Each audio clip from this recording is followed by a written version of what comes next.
Welcome to Roleplaying History, the podcast where we explore the history of role-playing games. I'm Wayne Davis, and I'll be your guide for today's tour.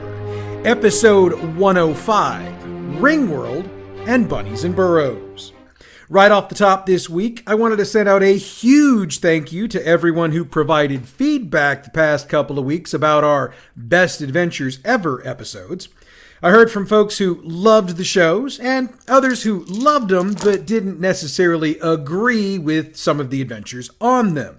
If you're one of those who reached out, you also know I used those communications as an opportunity to get you to give your choices, and we're going to do that episode coming up on the 30th of June. But I need a break from that level of research, so we're going to go back into our game, company, people format for the next few weeks. And this week, I've done a bit of deep digging for a couple of subjects I feel are worth your time. So, without further ado, let's crank up the tour bus and get to this week's first topic. Ringworld is a science fiction role-playing game designed by Greg Stafford, John Hewitt, Sherman Kahn, Lynn Willis, Sandy Peterson, Rudy Kraft, Charlie Crank, Ed Gore, and Jeff Okamoto, and published by Chaosium in 1984. It's based on the Ringworld series of novels written by Larry Niven. Niven's Known Space is the setting of the game, and it's an extrapolation of the amount of hard science Niven had available when he wrote the Ringworld novel. Now, for the record, that novel came out in 1970, though the series has been published for decades, with the most recent book in the series coming out in 2012. Set in the 29th century, Known Space is about 80 light years in diameter, with 10,000 stars, which includes human space. That is 40 light years in diameter, containing 524 stars in 357 systems, and 30 billion humans, 2/3 of whom live on Earth. Of course, the humans aren't alone. Among the most important alien civilizations are the puppeteers, who are pacifist herbivore centaurs with a serious case of paranoia, and the Kisnidi, who are carnivorous, warlike felines. Sounds like most of the house cats I know, but I digress. The puppeteers and the Kisnidi have fought multiple wars over several hundred years, both against each other and the humans, but the humans won every time. The humans do have allies, and among those are intelligent dolphins and orcas. Look, I realize this all sounds like an acid trip, but trust me, the background for Ringworld is pretty damn cool, and it makes the game different from most of the other sci-fi games out there.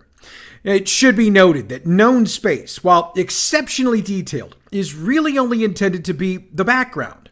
The planet of Ringworld is intended to be where the adventures are set. Ringworld is a huge world, measuring in at 997,000 miles wide. Now, according to my sources, that's about 125 Earth diameters. It's also a ring around a sun, and it's set at about the same orbit that Earth is. The world and the ring are constructs, and the pack protectors are the creators. They're pretty much extinct as the game begins, but they do share a common origin with humans. There are about 30 trillion sentient inhabitants on Ringworld, and they come from about 2,000 hominid species. And if you want to go even more in depth about the specifics of Ringworld, the novels Ringworld, The Ringworld Engineers, The Ringworld Throne, and Ringworld's Children are available, so check out your local bookshop to grab a copy. I realize I don't promote non-game books on the show very often, but these four are definitely worth the read. Now, believe it or not, the role-playing game actually contains more technical information about the setting than the books do. And while some of that is to provide plenty of background information for both players and GMs to use, others have noted that it might have been in the hopes that Larry Niven would include some of it in future books. And I should note that the last two books I named a moment ago were written after the game was released. It's also been noted that there are folks who have no interest in playing the game that have bought it, and they've done so just to read all the background materials. One more background note before we move on. When the series Man Zin was being written, information from this game, along with notes from John Hewitt and Larry Niven, composed the Bible the authors were given to work from. My sources also noted that Niven himself wanted Hewitt to write one of the stories for the first of the MKW books, but Hewitt declined. So with the setting covered, how do our characters fit into all of this? Characters begin as explorers from known space who've been sent to scout out Ringworld. They've got a variety of occupations to choose from: anthropologist, artist, doctor, police, even zealots. Regardless of what they are, their goal is to explore the mysteries of Ringworld and its inhabitants. In the beginning, characters can be human, puppeteers, or Xin. Later, which to me means as the players become more experienced with the system, things like ghouls, vampires, giants, and sea people become available. Now, one thing about the gameplay that's picked up some criticism over the years is that all of the action takes place on Ringworld itself. That has led a number of critics over the years to state that Ringworld is, therefore, not a full sci-fi game. There are no rules for starship construction. No space combat takes place. You don't or can't travel to other planets or systems. Even with the size of Ringworld and the variety of possible interactions, those who believe it isn't a full or true sci-fi game call being restricted to Ringworld itself limiting. Well, let's get down to the system used for Ringworld.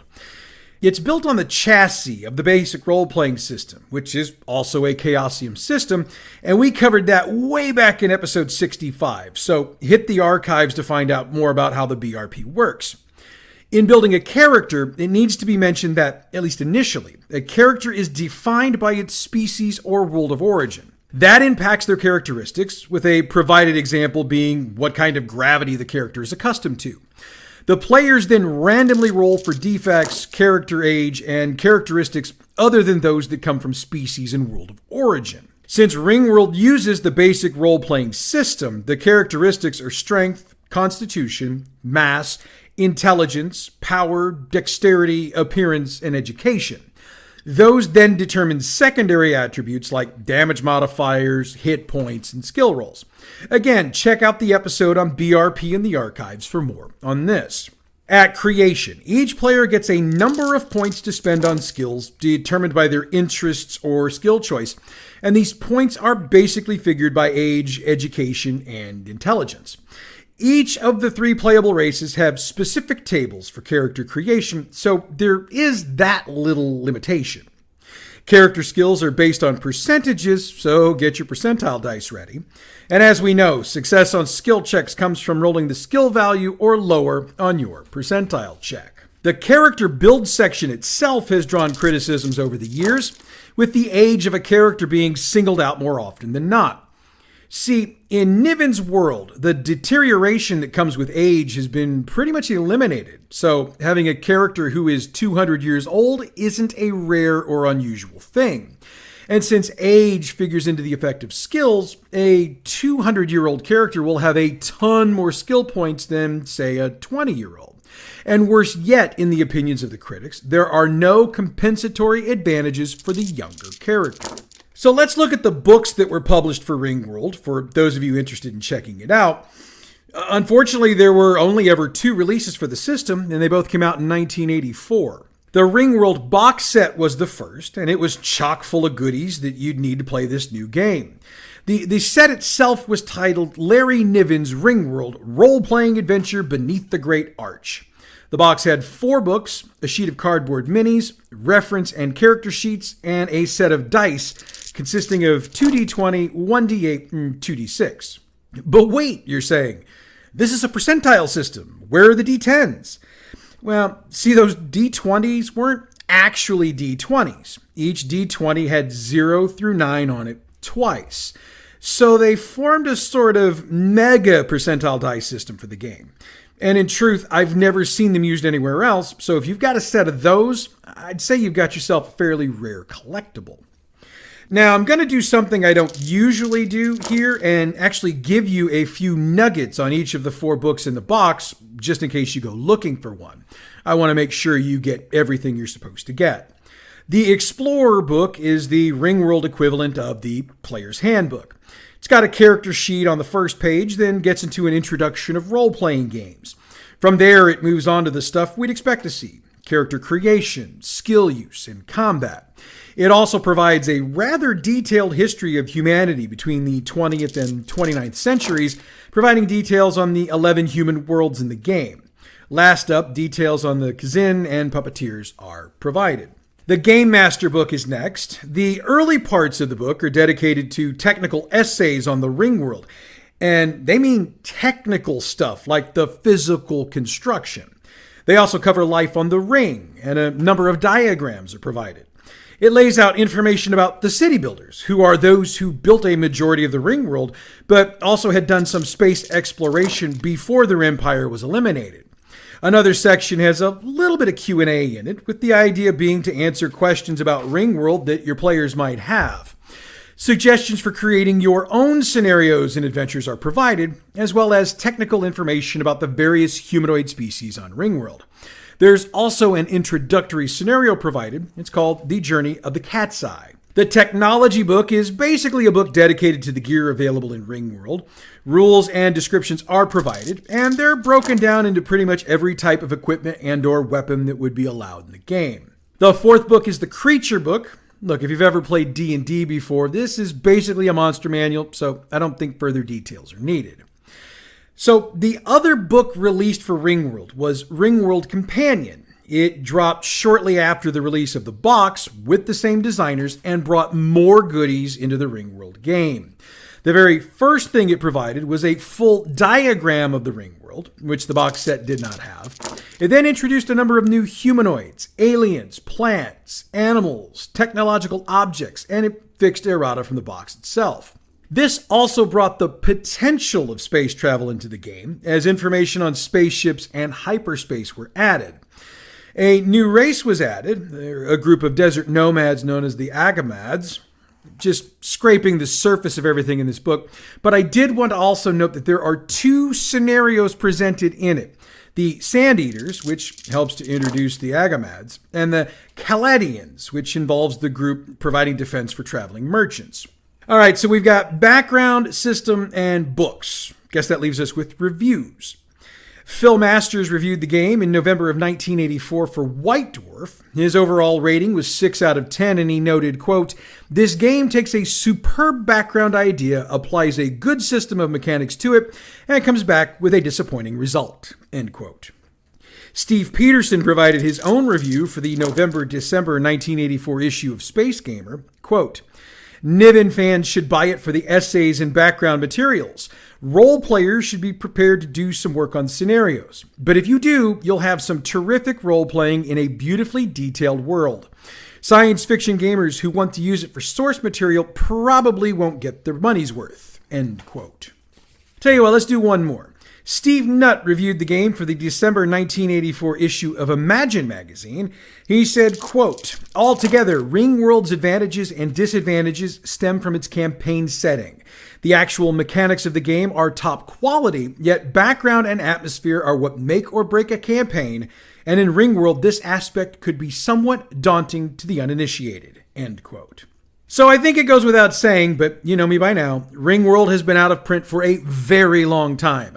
So if you're interested in checking it out, unless you've got one hell of a used game shop, you're going to need a version on PDF. So as usual, I'd recommend DriveThruRPG.com to be your starting point. And I really need to get them to sponsor this show. I mean, damn. All right, so let's move away from science fiction and into bunnies. I'm not kidding. Let's get into our second subject for the day, Bunnies and Burrows. Bunnies and Burrows was designed by B. Dennis Sester and Scott Robinson and released by Fantasy Games Unlimited in 1976. More than once, Sester and Robinson have noted that the game was inspired by the 1972 novel Watership-Down. Since the original release, Bunnies and Burrows has seen 3 more releases: a 1982 second edition from Fantasy Games Unlimited, a GURPS supplement from Steve Jackson Games in 1992, and a 3rd edition from Frog God Games with Sester and Robinson as the writers in 2019. Now, Bunnies and Burrows was responsible for a couple of innovations in the game world. It was the first game to have players play non-humanoid characters, and was also the first to provide detailed martial art and skill systems. Now look, I realize you might be rolling your eyes when I say that, but you really need to take into account when the game was released and what the state of the game world was at the time. 1976 was only 2 years after D&D essentially created the tabletop role-playing game genre. So for a game to come along and bring innovation to the table isn't as novel a concept as it would be in 2023. I mean, by this point in the game, there aren't a ton of wholly new innovations out there to bring in. But in 76, it was virtually a blank slate. Now, if you're familiar with Watership-Down, then some of what I'm about to go over won't be new news. But for those who aren't, let's drop the first bit of knowledge on you here. In Bunnies and Burrows, the characters are rabbits. Here's another bit of knowledge. Role-playing is emphasized more heavily than combat. Stephen O'Sullivan said it best in his 1998 article for SOS Game Views, quote, "You're playing a rabbit after all. How much combat do you want to do?" End quote.